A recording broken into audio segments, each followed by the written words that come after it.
Good afternoon, everyone, or whatever time it is when you're watching this. I am Brian, you are Chords and Notes Nation, and we are back for another song review. Dr. Sin. I did Isolated yesterday, reviewed it. I really liked it. Really liked it. And I think this is the beginning of something wonderful. I am going to be discovering them for the first time here. This is part of that journey. And much like with Angra, and I do have to go finish the Angels Cry album from Angra. It's beginning with a blast, is what it is. I certainly did not expect this level of musicianship or just to have my interest piqued so well.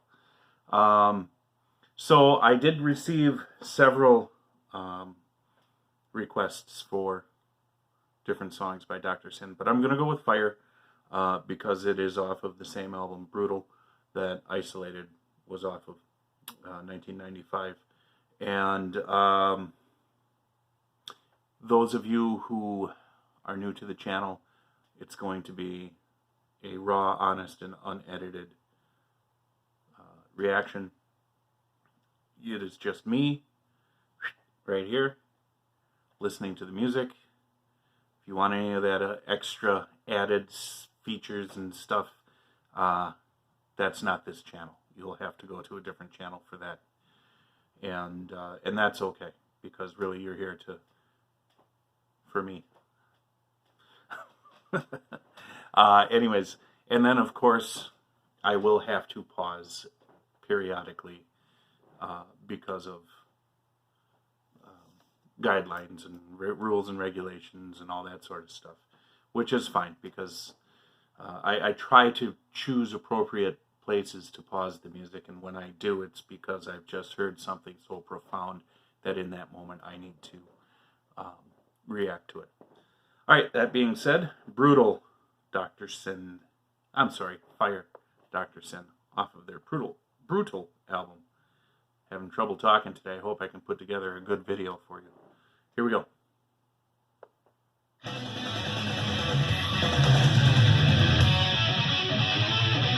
Okay, hold up right there. Because this just started like fire. Really just in your face right there. Let's hear it again, that intro.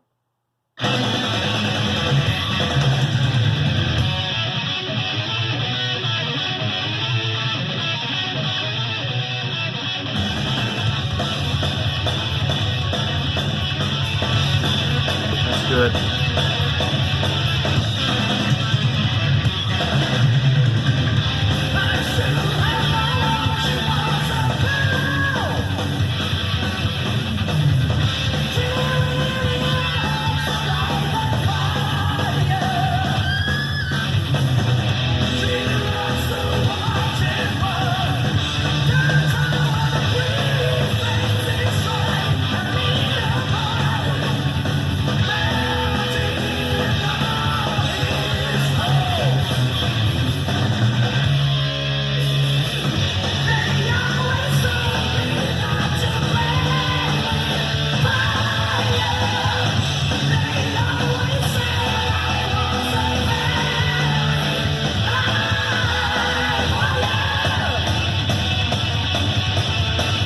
Okay, I sense we're going to be moving into another part of the song, so here's where we're going to pause it. Okay, first and foremost here, there's something about the energy of this song that really reminds me of the energy of Savatage from, it would have been 1985 off of their Power of the Night album. There's a lot of things, like the moment I heard this, not only the energy, but the aggressivity of the guitars was just so reminiscent of that feel from that album. And that's high praise, because Chris Oliva, to me, was one of, and still is, even what, 27 years after his death, I think it is, still one of the best guitar players. But this guitar player here, and I don't even know how to pronounce his name, forgive me, but absolutely just reminds me so much of Chris. And that's a great thing. Okay, obviously he is his own player, and their styles are different, but it's that aggressiveness. It's that, and in that aggressiveness, there's this control, this masterful control over the instrument and the sounds that it makes, that really gets me excited. And I really have just, and maybe it's not coming through here because I'm not very emotive when it comes to facial expressions and all that sort of stuff. But I feel that that raw energy that just makes you want to kick the ceiling, or I don't know, jump up and down. It's good.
What can I say that I haven't already said?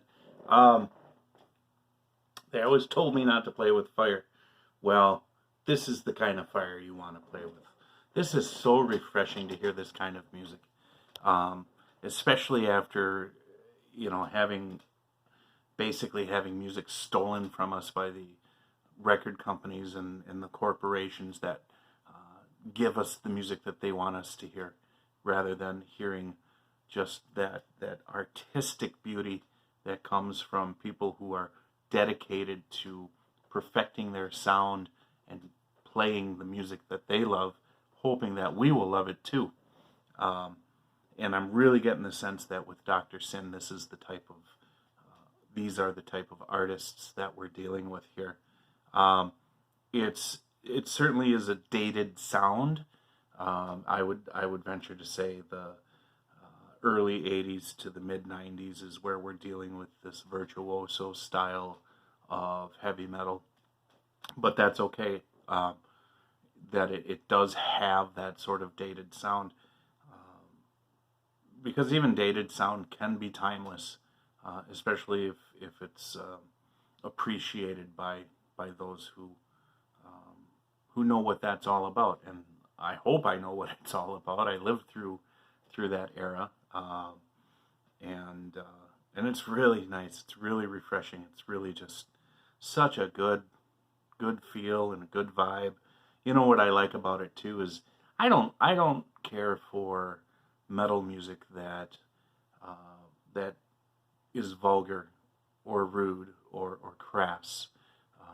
With every once in a while they'll decide, well, uh, artists will decide swearing is important to get across this point.